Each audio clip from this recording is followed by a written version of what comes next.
సంబంధాలు ఎంతో బలంగా ఉంటాయి. ఇటలీ ప్రధాని జార్జియా మిలోని భారత ప్రధాని మోదీ నుండి స్నేహితులు కూడా, ఇక మంచి స్నేహితులు కూడా వారు.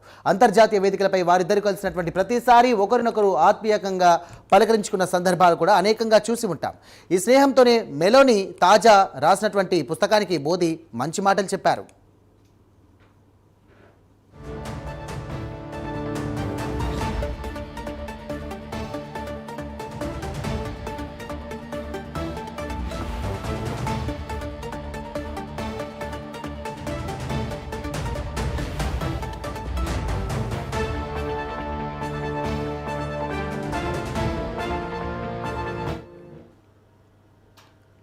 మెలోని ఆత్మకథ ఇండియన్ ఎడిషన్ను త్వరలో మార్కెట్లోకి తీసుకురానున్నారు. దీనిని హర్మన్ కి బాత్ అని అభివర్ణిస్తూ ప్రధాని మోదీ ముద్దుమాట రాశారు. ఇక తనకు దక్కినటువంటి గొప్ప గౌరవమని చెప్పుకొచ్చారు.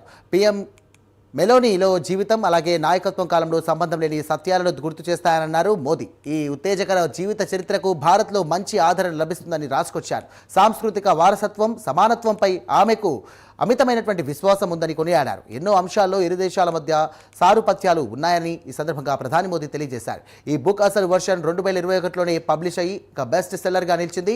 అప్పుడు మెలోనీ విపక్షంలో ఉన్నారు. 2025 జూన్లో దీనిని అమెరికాలో విడుదల చేశారు. అప్పుడు దానికి అధ్యక్షుడు డొనాల్డ్ ట్రంప్ పెద్ద కుమారుడు ముద్దుమాట రాశారు. ఈ పుస్తకంలో మెలోనీ తాను ఎదుర్కొంటున్నటువంటి సవాళ్లు, ఎన్నికల ప్రచార సమయంలో గర్భిణిగా, అవివాహితులైనటువంటి తల్లిగా ఎదుర్కొన్న ఇబ్బందులను ప్రస్తావించారు.